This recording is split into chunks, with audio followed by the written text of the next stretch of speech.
Bakit nagdila-dila yan ang Chip-Chip? Tama yung nagaganon siya yung ginaganyan yung mga gilagid niya, Dad.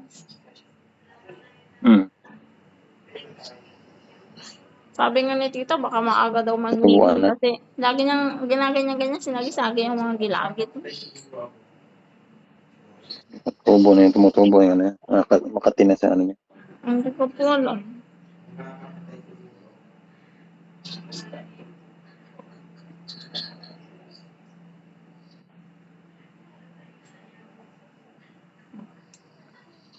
Pangguyan ni Chip-Chip.